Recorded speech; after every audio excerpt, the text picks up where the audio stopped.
juntos. Espero de aquí nos vayamos como varones de regreso a nuestros hogares, en nuestras iglesias, y que retomemos un rol o sigamos en un rol que Dios nos ha dado. Y como les había dicho, que quiero mostrarles en este último, esta va a ser una prédica expositiva. Y les ruego a que consideremos volver a prédicas expositivas. Las prédicas temáticas no son malos en sí mismos, pero según yo sí. Han hecho mucho daño. Volvamos a dejar a Dios hablar en su palabra. Y también, en vez de aterrizar el mensaje al final y dejarlo allí, eso se presta para humanismo. Hay que aterrizar un mensaje y luego despegar otra vez y dejarla arriba apuntado hacia la gloria de Cristo.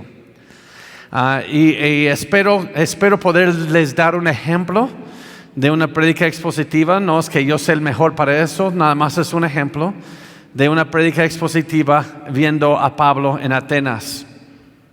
Así que vamos a estar en Hechos 17, pero antes de ir allí, Rabbi Zacarías fue quien dijo que cualquier texto sin un contexto es simplemente un pretexto para mala interpretación. Déjalo, vuelvo a decir, cualquier texto sin un contexto es simplemente un pretexto para mala interpretación. Así que tenemos que dar el contexto de Hechos muy rápido. ¿Qué está pasando aquí? Número uno, todo el libro de los Hechos, como dijo el pastor Mario, Hechos del Espíritu Santo, pero históricamente muchos lo llamaban Hechos de los Apóstoles.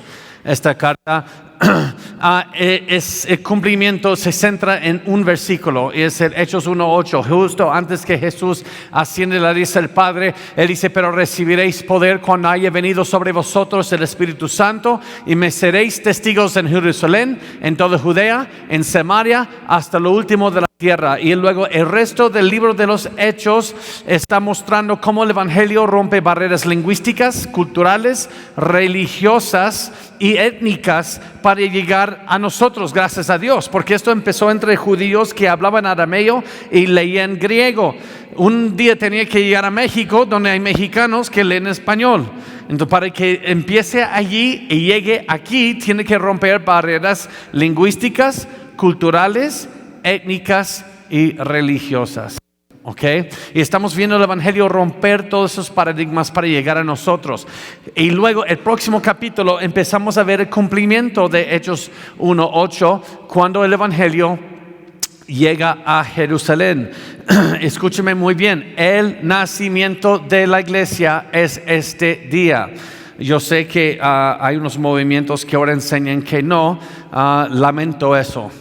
Pero esto es el nacimiento de la iglesia en Hechos 2. Cuando llega el Espíritu Santo a Jerusalén, se empieza a predicar el Evangelio bajo el poder del Espíritu Santo.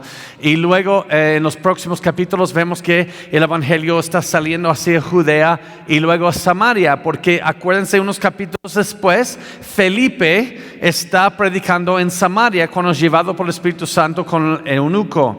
Entonces ya sabemos que el Evangelio se estaba predicando en Samaria. Y luego Hechos 10 y 11 vemos a Pedro con Cornelio en Cesarea. Allá está Cesarea. Por lo que parece es un gran éxito. El Evangelio se está empujando hacia afuera de Jerusalén y está rompiendo todas esas barreras que he mencionado. Pero tengamos cuidado cantar victoria, porque si extendemos el mapa un poquito, todos esos círculos se encuentran aquí. Así que no ha ido tan lejos. Y para la hora que llegamos a Hechos 17, el apóstol Pablo ya está llevando el Evangelio aquí a Atenas, en Grecia. Y lo interesante de Atenas es que Pablo, cuando entra en Atenas, si él dice: yo estudié bajo los pies de Gamaliel, van a decir: Gamaliel es el que hace tortillas en la esquina. ¿Quién es él? Pero yo soy hebreo de los hebreos. ¿Y qué tiene que ver esos pequeños hebreos con Grecia?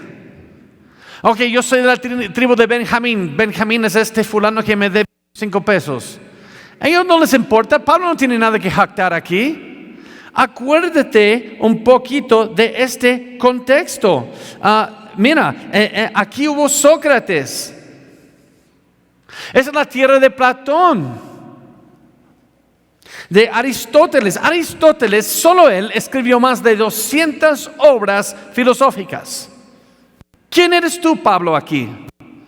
Pablo está muy fuera de su zona de confort. Y Grecia es de donde salió Alejandro Magno, quien conquistó todo el Medio Oriente, la sometió bajo la cultura y el lenguaje griego. Esto es de impresionarse. ¿Pueden imaginar, Pablo, aquí? El hecho de que él estuvo parte de los fariseos, a ellos no les importa mucho. Y entonces, con eso en mente, vamos a entrar en el contexto. Pablo está muy fuera de su contexto. Y él, en Hechos 17, 16 a 34, voy a empezar a leer de allí. Mientras Pablo los esperaba en Atenas, su espíritu se enardecía viendo la ciudad entregada a la idolatría. Así que discutía en la sinagoga con los judíos y piadosos, y en la plaza cada día con los que concurrían. Y algunos filósofos de los epicúreos y de los estoicos disputaban con él, y unos decían: ¿qué querrá decir este palabrero? Y otros: parece que es un predicador de nuevos dioses, porque les predicaba el evangelio de Jesús y de la resurrección. Y tomándole, le trajeron al Areópago, diciendo: ¿podremos saber qué es esta nueva enseñanza de que hablas? Porque traes a nuestros oídos cosas extrañas. Queremos pues saber qué quiere decir esto, porque todos los atenienses y los extranjeros residentes ahí en ninguna otra cosa se interesaban, sino en decir o en oír algo nuevo. Entonces Pablo, puesto en pie en medio del Areópago, dijo: varones atenienses, en todo observo que sois muy religiosos, porque pasando y mirando vuestros santuarios, hallé también un altar en el cual estaba la inscripción al Dios no conocido. Al que vosotros adoráis, pues sin conocerle, es a quien yo os anuncio.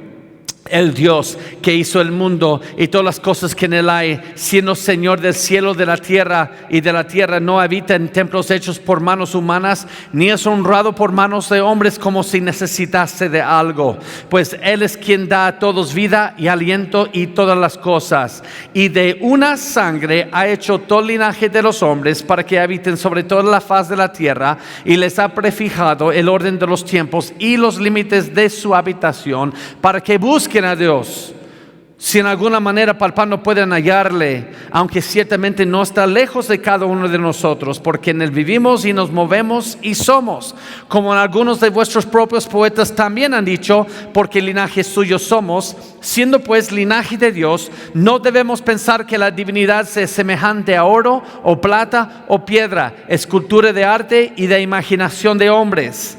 Pero Dios, habiendo pasado por alto los tiempos de esta ignorancia, ahora manda a todos los hombres en todo lugar que se arrepientan, por cuanto ha establecido un día en el cual juzgará al mundo con justicia por aquel varón a quien designó, dando fe a todos con haberle levantado de los muertos. Pero cuando oyeron lo de la resurrección de los muertos, unos se burlaban y otros decían: ya te oiremos acerca de esto otra vez. Así Pablo salió en medio de ellos, mas algunos creyeron, juntándose con él, entre los cuales estaba Dionisio la Areopagita, una mujer llamada Damaris, y otros con ellos. Abróchense los cinturones, porque vamos a ver todo lo que leí parte por parte en menos de una hora. Así que hay que escribir rápido. Número 1, les llevo a uno de mis lugares que más me ha gustado visitar en mi vida, y es Londres. No es porque sea gringo. En cuanto a la historia de la iglesia, yo creo que no hay lugar como Londres. Pero déjenles hablo de una parte de allí, el museo. Sería bueno tener hombres de fe, un recorrido de la historia de la iglesia en Londres. Y déjenles llevo a parte por parte, la iglesia de Spurgeon, la tumba de John Bunyan, y predicar parte por parte ahí. Sería un wow, estoy buscando un pretexto para volver a ir ahí. Pues eso fue mi indirecto, ya estoy aprendiendo a ser mexicano. Inviten. En el Museo Británico de Historia, que no cobran la entrada, Lo interesante que hicieron los británicos es cuando ellos empezaban a expandirse, su imperio, ellos hicieron que los musulmanes no hicieron. Los musulmanes, cuando ellos se extendían, destruían todo lo que la historia de donde iban, pero los británicos guardaban. Y en el Museo Británico de Historia, déjales muestro unas cosas. Número uno, me quedé hace 2 años cuando fui para la conferencia. Ahí hay iglesias latinoamericanas ahí. Conferencias en 3 iglesias evangélicas de latinos en Londres. Y me quedé con un señor que se llama Brian Edwards. Brian Edwards escribió muchos libros y sigue escribiendo y que venden en el mismo museo, pero es una caminata por la historia de la Biblia en el museo. Y Brian Edwards nos mostró muchas cosas. Número uno, en este museo hay unas cosas muy interesantes. Eso se llama el obelisco negro. Este muro yo vi. Ahora, ¿ustedes ven este muro? Es de Nínive. Y está quemado. Mira, está negro. ¿Y sabes quién está postrado allí ante el emperador? Porque Nínive es el capital del imperio de Siria. Ahora, ¿te preguntas por qué Jonás no quiso ir a Nínive? Porque los de Asiria, ellos hacían pirámides de los cráneos de sus enemigos. Eran como ISIS con heroína. Era una gente tan terrible. Y Dios dice, ve, predícales el arrepentimiento. Y Jonás dice, mejor mátalos a todos, ¿no? Y mira, ahí está el emperador. Y postrado ante él está el rey Jehú, de Segunda de Reyes 9, el rey de Israel, las 10 tribus del norte, postrado ante él cuando fueron tomados en el año 722 a.C. Pero la otra cosa interesante de esto es que los muros están quemados. ¿Por qué están quemados? Porque Nahum 3:15 es otro profeta que fue enviado a Nínive después que Jonás. Y dice, ahora allí te consumirá el fuego, te talará la espada, te devorará como purgón. Porque Dios está profetizando, ustedes volvieron a entrar en rebeldía, ahora yo los voy a quemar. Y Dios quemó la ciudad. Y esos muros quemados están de Nínive, están en este museo. ¿No es interesante ver eso? ¿No te entra ya en la historicidad del texto bíblico? Pues mira, esto aquí vi, eso es también otra cosa muy interesante en este museo. Esto es del palacio de Nabucodonosor. En otras palabras, Daniel veía esto. Tú puedes ir ahí, está de aquí de cerca, es un muro que Daniel veía. Con él escribía Daniel. Esto es lo fascinante de la historia. Te mete dentro de lo que enseña la Biblia. Ahora, ¿por qué? Hechos 17 tiene algo que ver con lo que les estoy mostrando aquí. Porque luego hay un salón donde entré. ¿Qué es? Estos son puros ídolos y estatuas de Atenas. Tú puedes ir allí y ver quizás los mismos ídolos que veía Pablo. Y Pablo, viendo todo esto, se enardecía su espíritu viendo eso. Pero mira, esto es antigua Atenas. Entonces Pablo veía esto, entraba aquí y él veía todo este metrópolis. Y él entrando, caminando aquí como un buen judío, él veía todo lo que en Jerusalén no vas a encontrar. Todas estas estatuas, todos estos templos a dioses. Y él como buen judío quizás estaba citando decálogo. El decálogo, lo que muchos llaman hoy los 10 mandamientos. No son 10 mandamientos, son 10 palabras, se llaman. Decálogo, como logos. Y eso es muy interesante. Y él quizás estaba citando decálogo en su mente. No te harás imagen de ninguna semejanza a lo que está arriba en el cielo ni bajo la tierra. No, todo eso y bien con una convicción y un celo religioso. ¿Cómo se atreven estos paganos a hacer esto? Pero luego él fue primero a la sinagoga. Ahora déjenles explicar una sinagoga. En los tiempos antes de Jesús, en la dispersión de judíos, ellos ya no tenían acceso al templo en Jerusalén. Entonces ellos hicieron sinagogas para seguir su adoración. ¿Por qué a nosotros hoy nos importan estas sinagogas? Muy importante. Porque en el Concilio de Trento, en el siglo XVI, la Iglesia Católica metió en el canon los libros apócrifos. Pero esos libros nunca fueron parte del canon. De hecho, el mismo Papa que excomulgó a Lutero él condenaba a cualquier persona que usara los libros apócrifos como canon de las Escrituras. Nunca fueron considerados parte de las Escrituras, y de hecho en las sinagogas estaban los pergaminos del Antiguo Testamento, Tenach, y ninguna sinagoga tenía los libros apócrifos como palabra de Dios. Y eso es tan importante para nosotros hoy, porque dice Pablo que Dios dio a los judíos sus oráculos. Entonces, 1600 años después de Cristo, nadie puede decir, ahora sí, yo no siendo judío, yo voy a agregar esos libros falsos en la canon de las Escrituras. Eso es muy importante si estudias la historia de la iglesia o quieres testificar el evangelio a un católico, saber esas cosas. Pues, mira esto. Y Pablo va a estas sinagogas para usar los pergaminos para predicar el evangelio a los judíos allí. Hoy día, esta es una sinagoga en Atenas. Eso se llama Beth Shalom. Pero eso no es la sinagoga donde entró Pablo, porque esta sinagoga se construyó en 1939. Pero es interesante ver una sinagoga aún allí. Y Pablo, adentro de la sinagoga de su tiempo, les está predicando a los judíos y a los piadosos. Ahora, yo sí entiendo que es un judío. Yo creo que todos aquí sabemos que es un judío. Pero ¿qué es un piadoso? Un piadoso es como Cornelio, 10 capítulos antes de aquí, 7 capítulos antes. Cornelio es un piadoso es un gentil que cree en el Dios de Abraham, de Isaac y de Jacob, pero no se somete, no se hace proselito, no se hace judío por circuncisión y se somete a la ley de Moisés. Entonces Pablo está predicando, quizás abrió el pergamino de Jeremías, quizás abrió el pergamino de Isaías y está predicando a Cristo desde el texto. Y luego está en el mercado con los epicúreos y los estoicos. Los epicúreos o los estoicos son dos clases de filósofos de su día.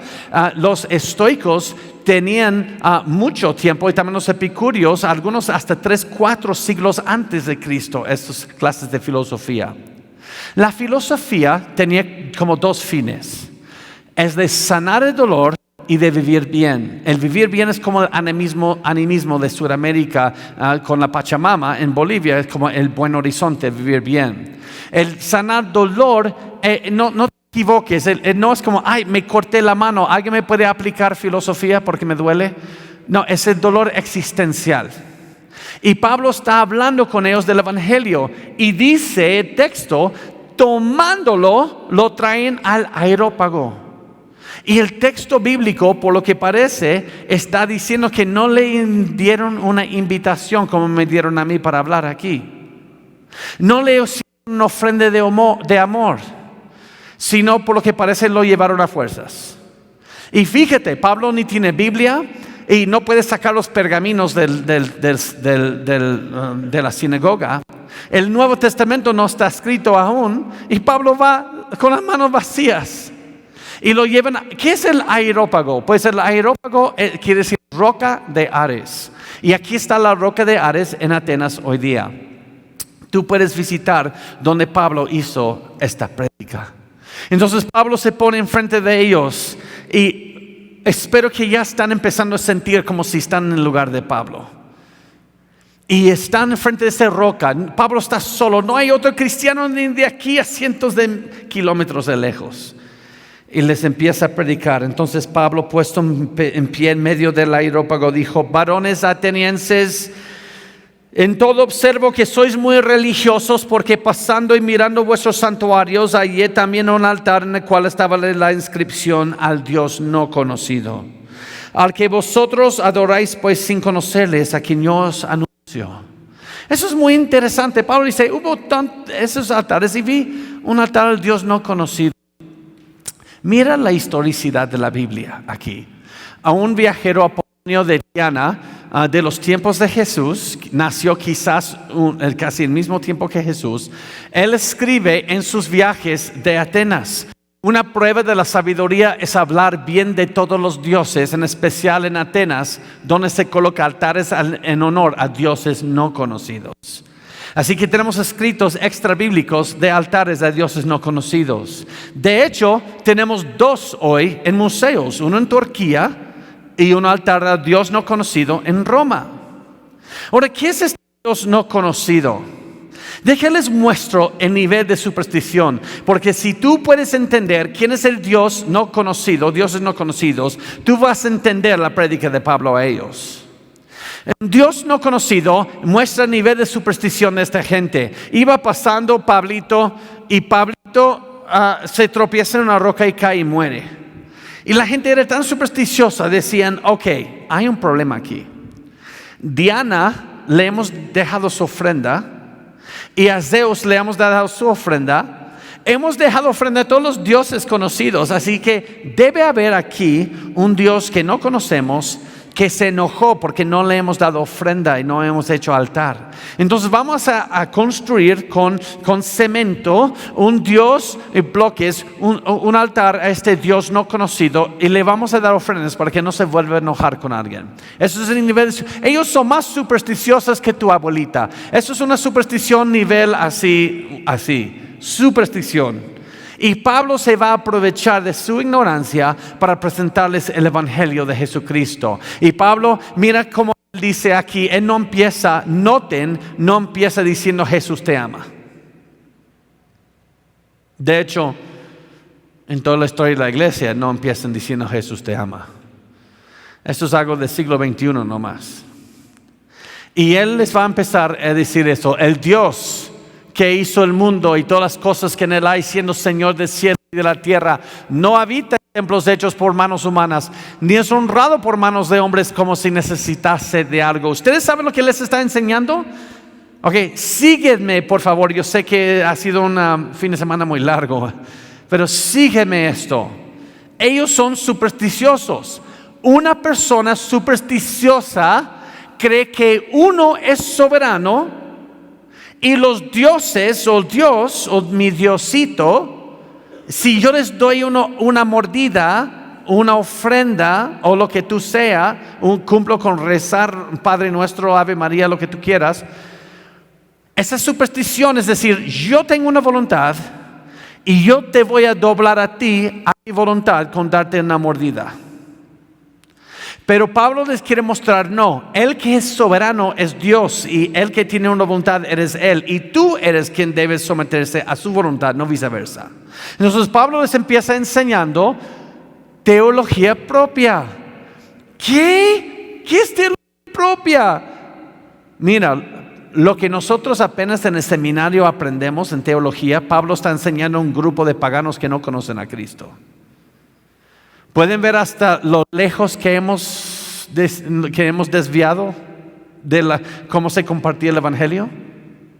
Pablo, ¿qué es teología propia? Teología propia es la teología de quién es Dios. Teología tiene todo que ver con Dios, hasta soteriología, la manera que salva, armatología, la teología del pecado. Pero teología propia es quién es Dios mismo. Pablo les va a enseñar quién es Dios. Dice el Dios y usa el artículo definido en el griego para decir, ustedes hablan en términos de dioses, pero yo les voy a hablar de el Dios creador. Mira, Él no habita en templos, el creador no le puedes meter en pequeñas casitas de cemento. ¿Por qué es tan importante entender esto? ¿Y ustedes sabían que los griegos fueron ateos? Alguien va a decir, no, ellos creen en Diana, en Zeus. No, pero fueron ateos, porque ellos no creían en ningún Dios creador. Ellos creen que el universo viene de una sustancia eterna. Mira que Basilio de Cesarea, de la era patrística en la historia de la iglesia, mira los años en que él vivió en el siglo IV. Los padres de la iglesia escribían en contra de estos griegos hasta aquí. Y mira lo que él dice: en el principio creó Dios los cielos y la tierra. Me detengo asombrado con admiración con este pensamiento. Los filósofos de Grecia han hecho mucho para explicar la naturaleza y ninguno de sus sistemas ha permanecido firme y sin estar sacudido, cada uno siendo descartado por su sucesor. Refutarlos es en vano. Ellos mismos hacen lo suficiente para destruirse entre sí. Pero mira lo que dice aquí: aquellos que fueron demasiado ignorantes para llegar al conocimiento de un Dios no podían permitir que gobernaba una causa inteligente en el nacimiento del universo. Pero un momento, por favor. Parece que él está hablando de los evolucionistas de hoy. Por eso les dije, el naturalismo salió de los griegos. Engañados por su inherente ateísmo, les parecía que nada gobernaba o reinaba en el universo y que todo se debía a la casualidad. ¿Pueden creer que esto fue hace 1700 años? Entonces, Pablo está con unos ateos, aunque creen en unos dioses caprichosos, no creen en un Dios creador. Entonces, Pablo no puede decir Jesús te ama, porque ellos niegan que hay un Dios creador, que primero establecer un creador. Y Pablo, mira, hermanos, en nuestro contexto, no asumamos cuando se pronuncia Dios o Diosito, Cristo o Señor, etcétera, en nuestra cultura, que estamos hablando del único trino Dios trino. La sociedad ha optado por cambiar la verdad de Dios, Romanos 1, para una versión inventada del Dios de sus propias imaginaciones entenebrecidas. Aunque en nuestra cultura latina lo llaman por el mismo nombre. ¿Todavía están conmigo? ¿Los veo cansados o estoy hablando demasiado rápido, creo? ¿Estamos bien? Hermanos, en nuestra cultura latina llaman a un Dios que no existe por el mismo nombre del Dios de la Biblia. Y es por eso tenemos que no asumir que están hablando del mismo Dios. Cuando más de 200 millones de habitantes en México dicen mi Diosito, la mayoría no está hablando del Dios trino de la Biblia. No puedes asumir eso. Están hablando de un perrito mascota para ellos, que ellos le dan mordidas para que Él les dé buena suerte. Eso no es el Dios del universo. Tenemos que no asumir que estamos hablando del mismo Dios. Y Pablo, mira, fue Ravi Zacharias de la India, el apologeta, que estuvo predicando en Asia, creo. Y tenía un intérprete, porque un lenguaje asiático. Y él hizo un llamado al altar y como el 90% de todos vinieron enfrente. Y él ya pensando cómo esto se va a ver después, su intérprete dice, Rabí, ¿me permites decirles algo primero? Y Rabí, como medio sacado de onda, el intérprete no debe meterse, ¿no? Pero él, con la gracia que tiene, dije, adelante. Y su intérprete se acerca a la gente que vino al altar y empezó a hablar en su lenguaje. Y de repente casi todos se fueron. Y Rabí, un poco indignado, ¿qué hiciste? Y él dijo, Rabí, ellos creen en muchos dioses.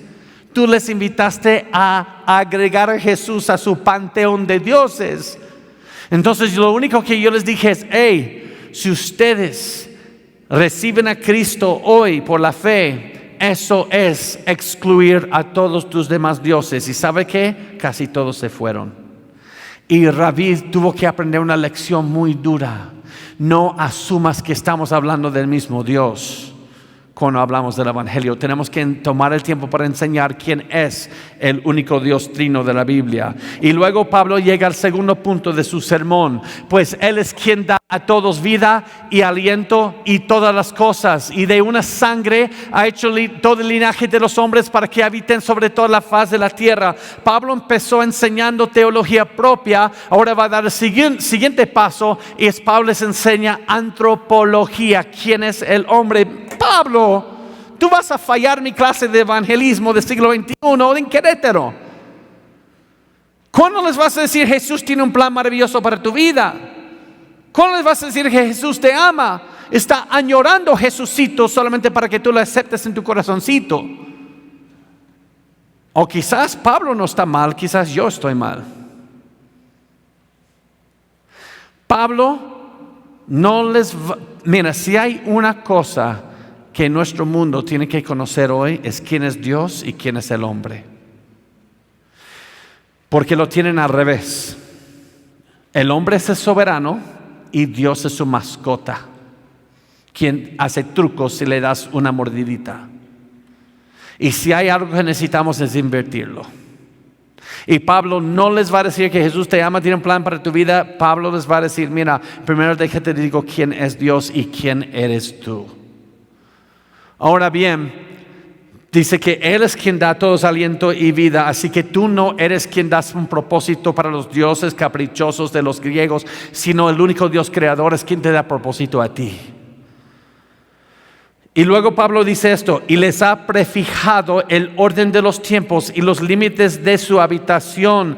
Ahora Pablo les va a enseñar lo que debatimos hoy en Facebook 2000 años después, la soberanía de Dios. Pablo, ¿cuándo les vas a dar del evangelio?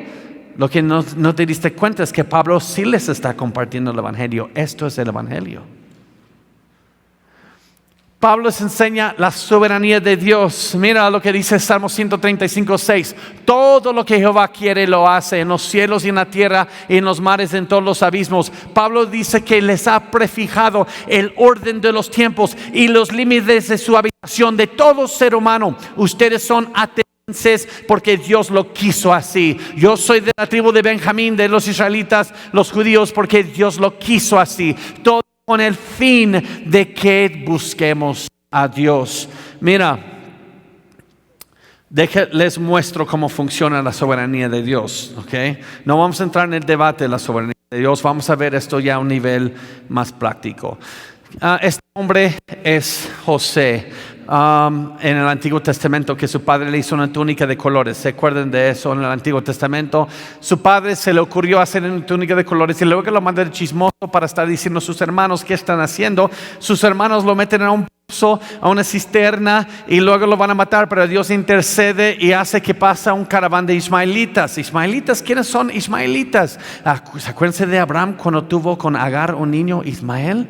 Pues esa familia después viene pasando y los venden a Jesús, a la esclavitud, a ellos lo llevan a Egipto y lo venden a Potifar, un hombre rico, y José llega a vivir en la casa de Potifar. Y luego el próximo capítulo, creo como es el 37 o 38 de Génesis, es como si Dios interrumpe esta bella historia que va a ser una buena película, lo interrumpe para hablar de Judá, un hermano malvado de José, y aparece un episodio de las mejores familias, porque Judá se mete con su nuera que se hace pasar por prostituta, se llega a embarazarse y luego ella tiene gemelos y uno se llama Fares.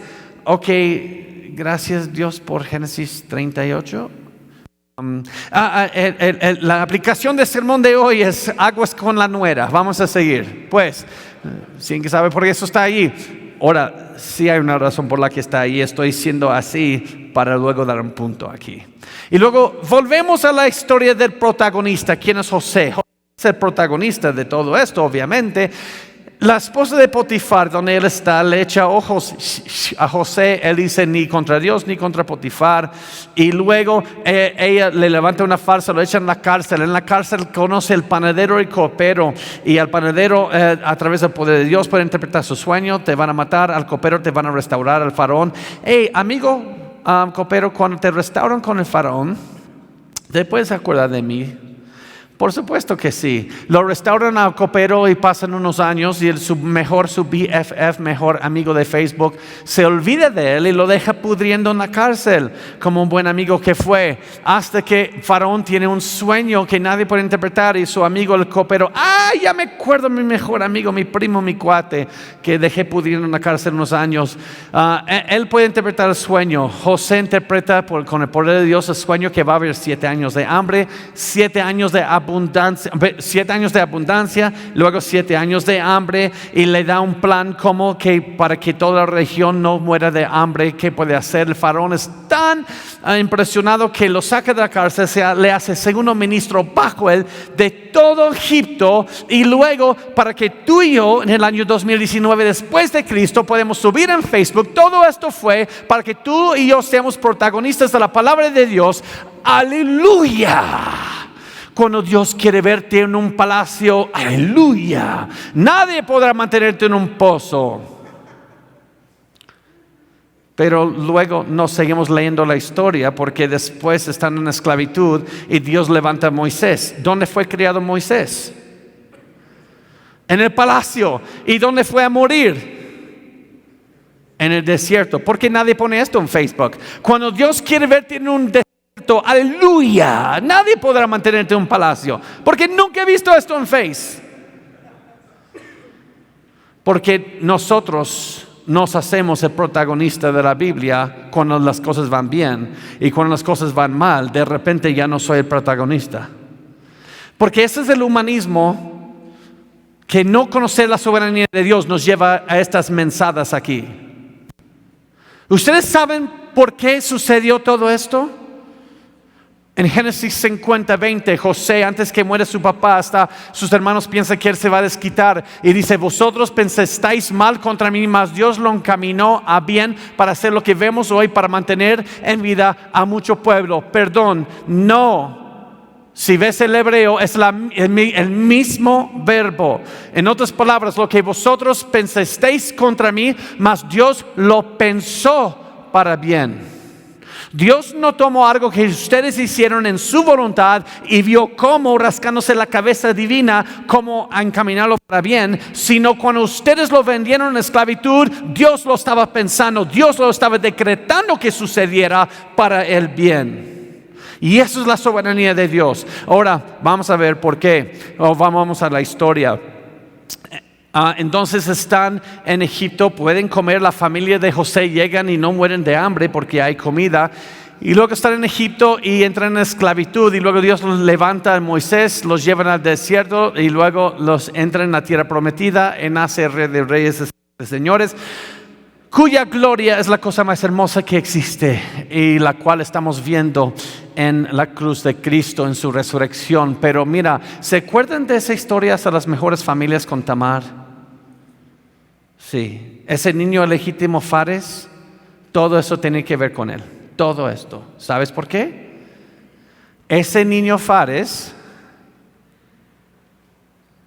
ese niño hubiera muerto en los 7 años de hambre. Entonces Dios aseguró que habría comida para él, porque ese niño, el legítimo, es el tatarabuelo de Jesucristo. Y esa es la soberanía de Dios. Algunas personas, para la gloria y la soberanía de Dios, van a padecer cáncer, y algunos van a vivir hasta los 110 años, pero ambos son para la gloria de Dios. Y solamente porque a su padre se le ocurrió hacer una túnica de colores. Eso es la soberanía de Dios. Ahora, ¿cuál es la parte práctica de reconocer la soberanía de Dios? Pablo dice: para que busques a Dios. Y esta parte es tan importante. Pero Pablo dice, de alguna manera palpando pueden hallarle, aunque ciertamente no está lejos de cada uno de nosotros. ¿Saben lo que Pablo está diciendo aquí a los atenienses? Está conectando todos los puntos de su vida. Para entender el evangelio tienes que primero entender la soberanía de Dios. Y para entender la soberanía de Dios tienes que entender que Dios estuvo contigo en toda tu niñez. Dios estuvo contigo cuando pasó esa humillación. Dios estuvo contigo cuando sufriste sintiendo solo, que nadie estuvo allí, que nadie te ayudó. Dios estuvo contigo, pero tú tuviste que pasar por todo lo que pasaste dentro de la soberanía de Dios para que tú un día reconocieras que Dios estuvo contigo. Ese es el lado práctico de la soberanía de Dios que Pablo les está diciendo. Conecten los puntos para ver que Dios es el que persigue, tú no es Él.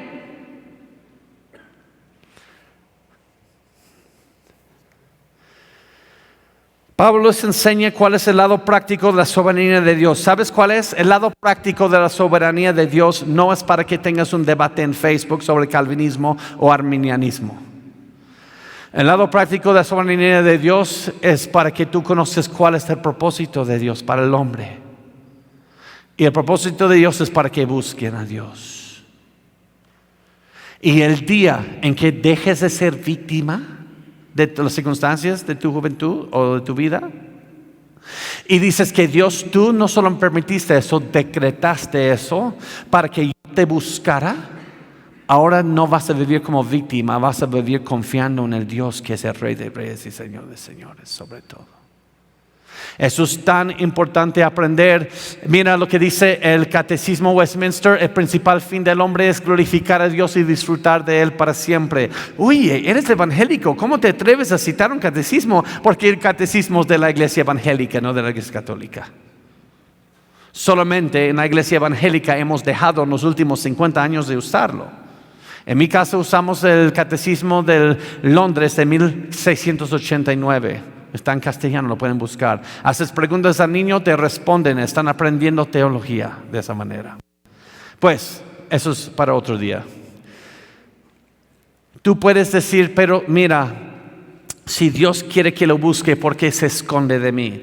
La razón que sientes que Dios se esconde de ti es por tu bien y por mi bien. Mira lo que dice Isaías 59, 1 a 2. He aquí que no se ha cortado la mano de Jehová para salvar, ni se ha agravado su oído para oír. Pero vuestras iniquidades han hecho división entre vosotros y vuestro Dios, y vuestros pecados han hecho ocultar de vosotros su rostro para no oír. ¿Sabes por qué siente a veces Dios, si eres tan real, por qué te escondes de mí cuando te necesito? ¿Sabes por qué? Porque si Dios viene con toda su presencia, te vas a morir. Porque Él es santo y somos pecadores. Por eso envió a Cristo a cerrar esa brecha, a que toda su santa justicia en contra de mi pecado cayera sobre su Hijo. En la cruz, Dios Padre más o menos dijo: Dios te maldiga al Hijo. Y estoy citando Gálatas capítulo 3. Si eso les cayó un poco pesado, lee Gálatas 3. Cristo nos quitó de la maldición de la ley, haciendo a sí mismo maldición. Pero lamentablemente, como está escrito, no hay justo ni uno, no hay quien entienda y no hay quien busque a Dios. Aunque el propósito final del hombre es buscar a Dios y disfrutar de Él para siempre, glorificar a Él, tenemos que buscarlo para hacerlo, pero no podemos buscarlo porque estamos en pecado y en rebeldía contra Él. Por eso dijo Jesús en Juan 6:44: ninguno puede venir a mí si el Padre que me envió no lo trajere, porque los muertos no buscan agua. Solamente los vivos buscan agua.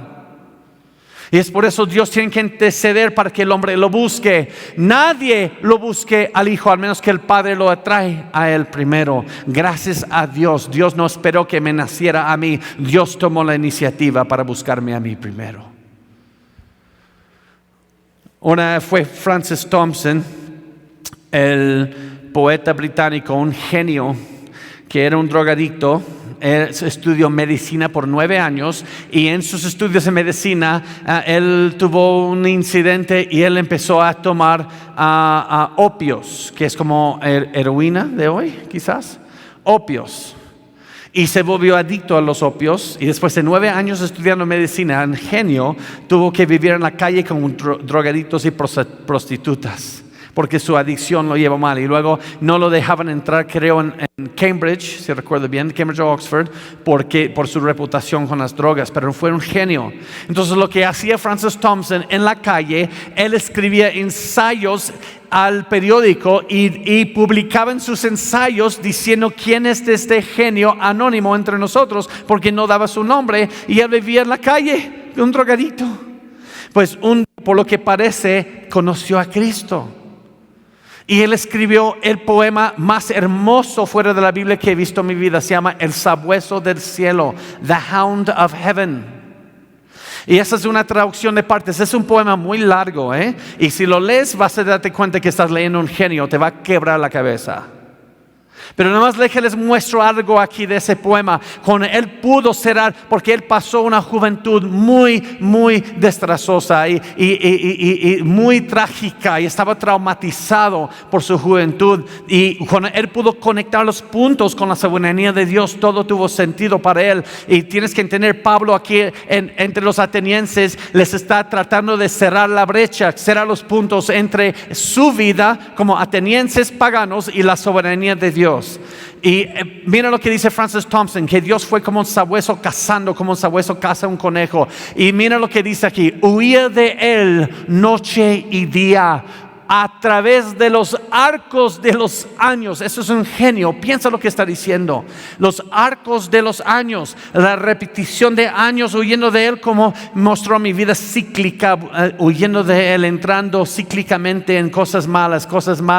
Mira lo que dice: huye de Él por los caminos laberínticos de mi propia mente. Imagina tu razonamiento humano como un laberinto, huyendo de Dios. Y si tú has huido de Dios en tu vida, tú sabes precisamente lo que Él está diciendo aquí.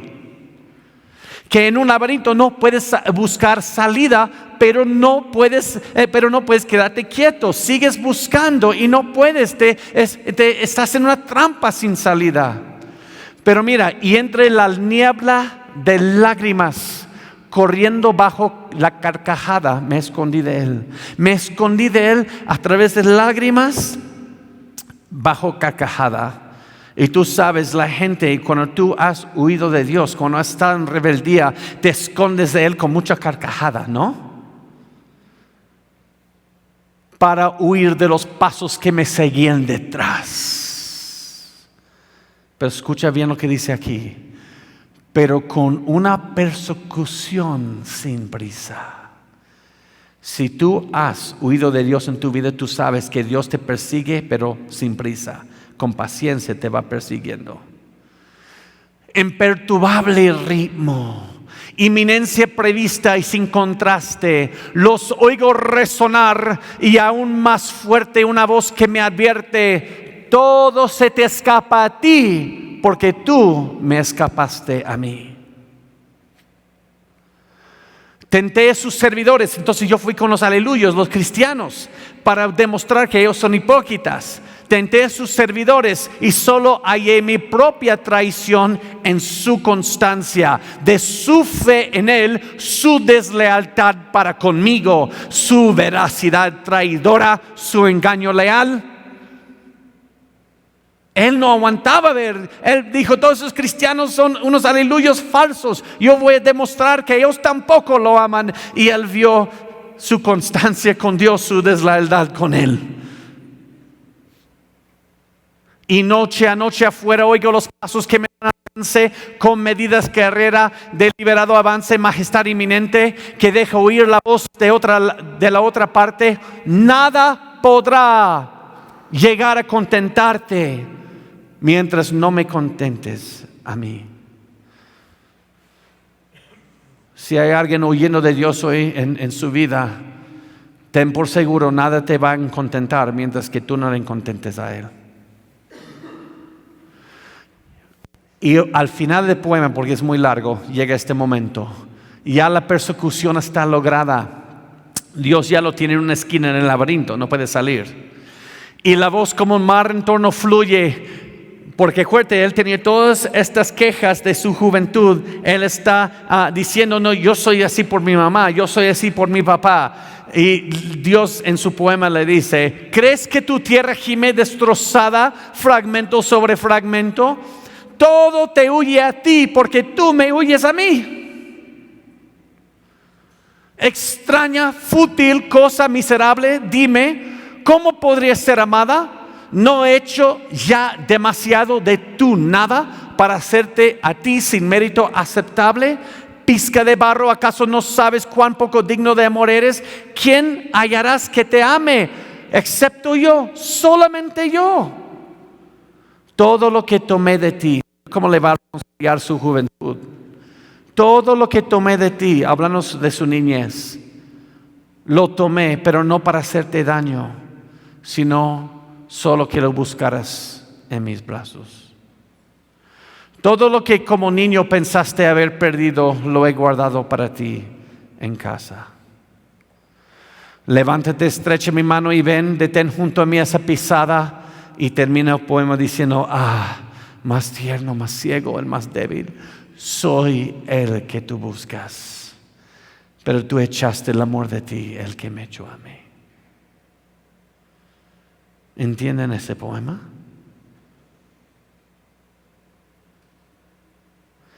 Pablo quiere que estén reconciliando su juventud y sus traumas con la soberanía de Dios. Y Pablo dice: cada uno nació en la familia donde nació, con los padres que tiene o los padres que no tuvieron, en la situación económica que tuvieron o de poco que tenían, todo con el fin de que buscaran a Dios. Pero Dios siempre estuvo contigo. No es que llegaste a encontrarlo, siempre estuvo allí, solamente no lo reconocías. Esto es tan importante. Y si no puedes apreciar la profundidad de esto, te vas a perder de mucho. Y luego Pablo dice, porque en Él vivimos y nos movemos y somos, como algunos de vuestros propios poetas también han dicho, porque linaje suyo somos. Pablo está citando filósofos. ¿Qué te pasa, Pablo?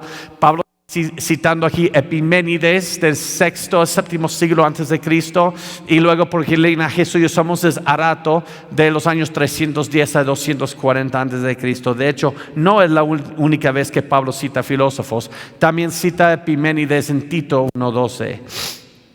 Solo para dar un punto. Entonces, ¿por qué Pablo está citando a filósofos en la palabra de Dios? ¿Por qué? No está dando autoridad a lo que dicen estos filósofos, está mostrándoles a ellos algo que él dice a los romanos. Debido a que somos hechos a imagen de Dios, Dios se revela ante nosotros en la misma creación para ver que Él tiene eterno poder y tiene deidad. Y luego, conociendo a Dios, sin tener ni siquiera la palabra de Dios, nosotros detuvimos la verdad de Dios con nuestro pecado.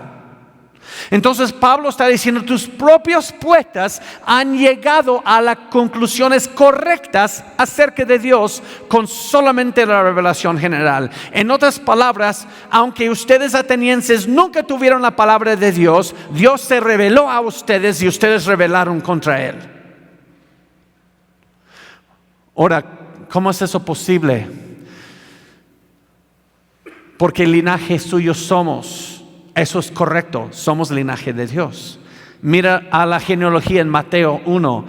Adán fue creado ¿qué? Hijo de Dios.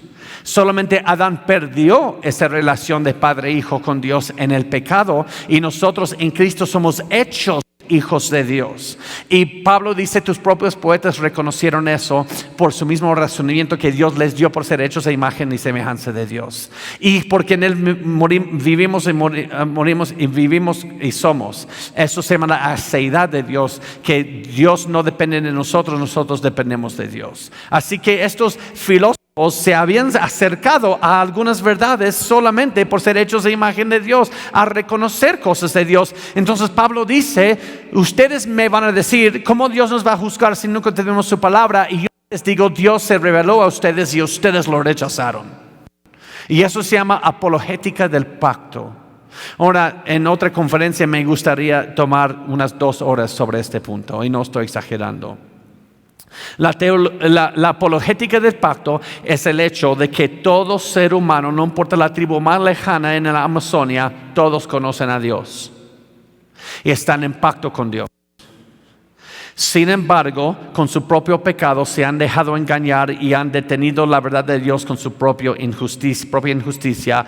Y eso se llama, porque Dios ha hecho algo, se llama condescendencia. Dios se ha dejado condescender al nivel del ser humano para mostrarse a sí mismo al hombre en el mundo finito. Así que todo hombre somos responsables ante Él. Eso es un punto muy profundo. Si tienen preguntas acerca de eso, acérquense después, pero esto sería unos grandes temas. Pero solo para decir, Pablo está diciendo, tus propios poetas nunca tuvieron la palabra de Dios, pero de alguna manera conocieron a Dios. Así que no están sin excusa. O luego dice, siendo pues linaje de Dios, no debemos pensar que la divinidad sea semejante a oro, plata, piedra, escultura de arte e imaginación de hombres. Ahora Pablo les va a enseñar. Pablo los reclama por no deducir la santidad de Dios por lo que ven en la revelación general o en la creación. Dios es eterno y puro, de modo que esa parte de todo, por ende la idolatría no será excusada. Pablo les está diciendo, ustedes hubieran deducido que Dios es santo. ¿Por qué lo van a meter en una casa que parece donde yo meto mi perro en la noche, en un templecito? ¿Por qué, si ustedes saben que Dios es el creador de todo, por qué lo meten en una casa de bloques? Esta idolatría no será excusada. Está hablando con gente que nunca había escuchado la palabra de Dios. Y luego Pablo dice, pero Dios, habiendo pasado por alto los tiempos de esta ignorancia, ahora Pablo les va a hablar acerca de la paciencia de Dios. Dios los hubiera juzgado, pero Dios no los había juzgado aún. Dios ha sido paciente con tu ignorancia. Dios no los había juzgado aún por su idolatría. Y luego dice, ahora manda a todos los hombres en todo lugar que se arrepientan. Ya estamos llegando al final. Por cuanto ha establecido un día en el cual juzgará al mundo con justicia. Ahora Pablo les va a enseñar el juicio de Dios. Perdón, esto se me hace un poco raro. Porque tenemos dos clases de cristianos, ¿no? Unos que dicen, oh, bendiga tu corazoncito, Jesús te ama. Wow, está llorando ahorita. Mira, una lágrima de Cristo, una lluvia. Él quiere ser tu amigo. Y otra gente, aquí, que solo están gritando al mundo, bola de pecadores, Dios es justo, los va a juzgar por su pecado. Pero Pablo no está en ninguno de estos dos extremos. ¿Se fijaron? Pablo, con paciencia y con amor y firmeza, les enseña quién es Dios, quién es el hombre. Lo que ustedes hubieran sabido de Dios debido a la revelación general, la manera que ustedes han rechazado a Dios, han entrado de idolatría, y luego hasta aquí, el penúltimo punto, Pablo les menciona el juicio de Dios. Pablo primero tuvo que establecer la razón por el juicio. No tomemos la paciencia de Dios como licencia, sino misericordia con fecha de caducidad. Escúchenme muy bien, mis hermanos aquí y amigos que no están en Cristo aún, espero que sí pronto.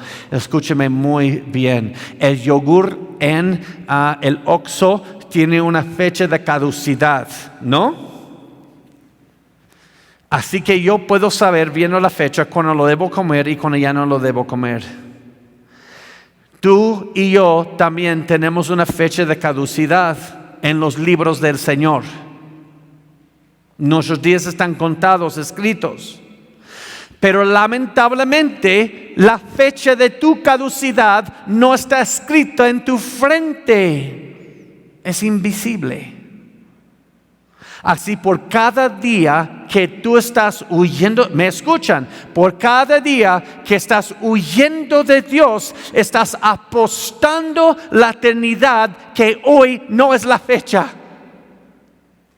Y estás apostando mucho. Porque ¿cómo sabes que hoy no es esa fecha? Estás apostando toda la eternidad que hoy no es la fecha. Y Pablo, mira, no tomemos la paciencia de Dios como licencia, sino misericordia con fecha de caducidad. Y esa fecha puede ser hoy. Arrepiéntense. Y luego dice, juzgará, cuando llegue ese juicio, juzgará al mundo con justicia por aquel varón a quien designó, dando fe a todos con haberle levantado de los muertos. Déjenles ayudo algo aquí. ¿Cómo que cuando resucitó a Cristo dio fe a todos? La mayoría del mundo no tiene fe en Cristo. Pero el punto aquí no es que dio fe a todos. En el original es una manera para decir que comprobó a todos que Él es el Mesías, como confirmando ante todos que Él es el Cristo al levantarle de los muertos. Eso es lo que quiere decir eso. Pero mira algo aquí. Dios va a juzgar el mundo a través de ¿quién? ¿Y quién es el varón? Oh, entonces Jesús no es mi sirviente sufrido y con gotas de sangre, triste, mirándome como si quiere llorar. Y Él es el que perdona todo. Pablo enseña que Cristo viene a juzgarte. Si Cristo no es tu Salvador, Él es tu juez. Este mensaje es muy distinto al mensaje de hoy, ¿correcto? Pablo les presenta los dos roles del Hijo de Dios para su segunda venida. Uno, es Cristo será juez para algunos y salvador para otros. Y más te vale que Él sea tu salvador. Pues mis hermanos, el punto central del mensaje fue Cristo, su muerte, su resurrección.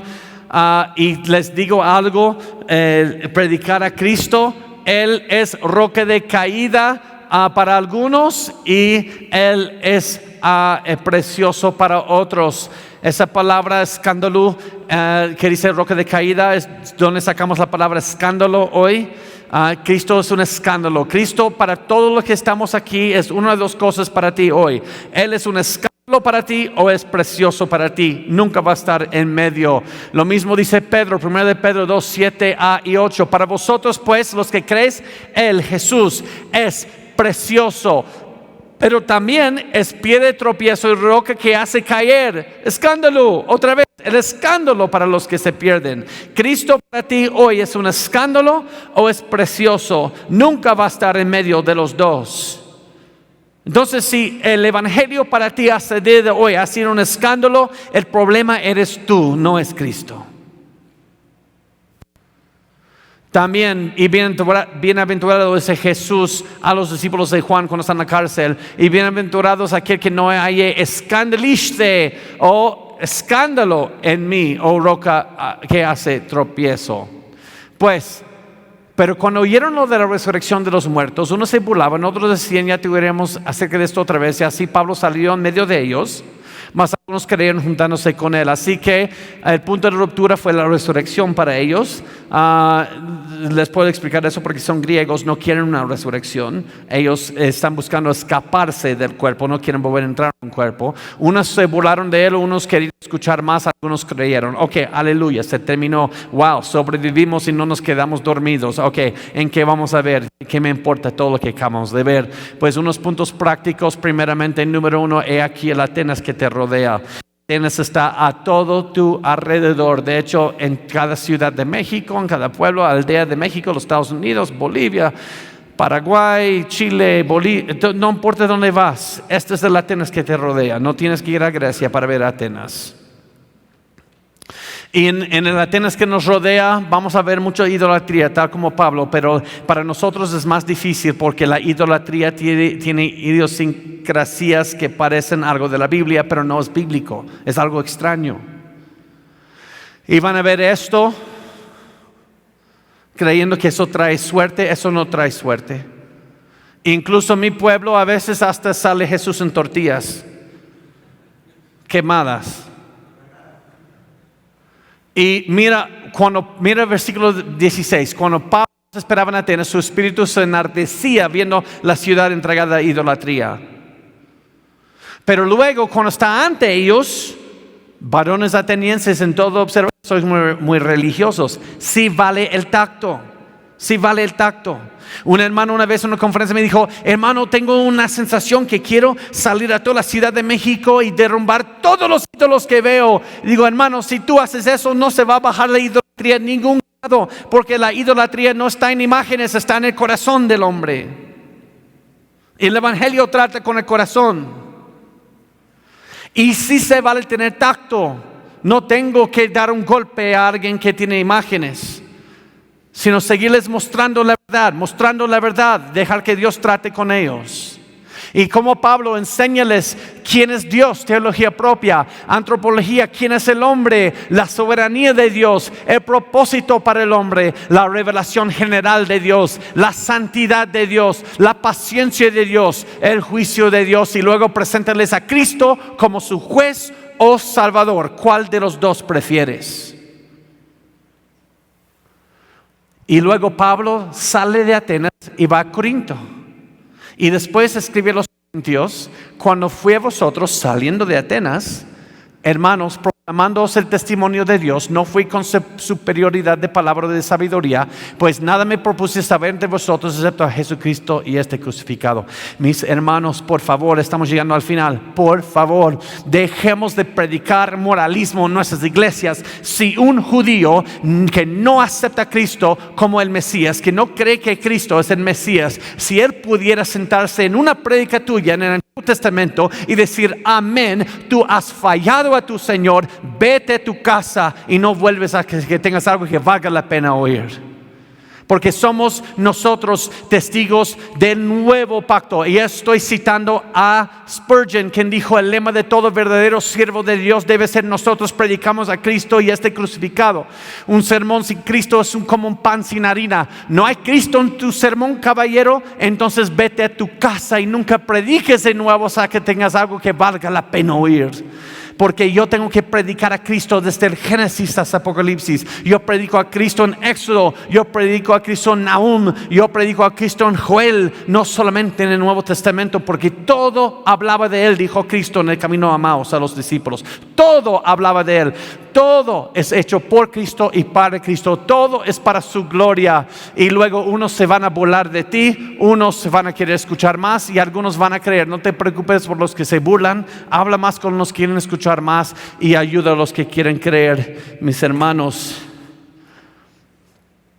esto debe parecer muy distinto al evangelismo que nos enseñaron. Y el problema no es Él, el problema somos nosotros.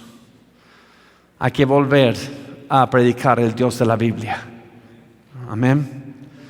Padre, te damos gracias, Señor, y te pido, Señor, te pido, si hay alguien aquí oyendo de ti, el gran, santo, hermoso sabueso del cielo, Señor, que puede estar en la esquina hoy atrapado y decir: ¿por qué? Para solo saber que todo lo que han estado oyendo en ti es lo que han estado tratando de buscar en el mundo, pero el mundo no puede ofrecerles lo que solo hay en ti.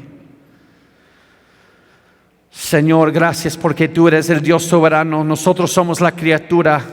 Perdónanos donde hemos querido cambiar roles contigo. Señor, yo te pido, Señor, en tu santidad pero en tu paciencia, Señor, que nos atraes hacia Cristo para conocerle, para ser quebrantados y reconstituidos en Él. Y Señor, te pido que todo lo que hagas sea para tu gloria. Señor, yo te pido que salgan de aquí hombres que van a dejar de usar todos los métodos de un siglo que te aborrece y volver a la palabra tuya, Señor, y predicar expositivamente a Cristo y solo Cristo, y todo para su gloria, no la nuestra, sino para tu gloria, Señor. Que hallemos, Señor, satisfacción, consuelo y saciar hambre y sed solamente en tu gloria que se ve en la faz de Cristo. Te pido eso en el nombre de Cristo Jesús. Amén. Amén.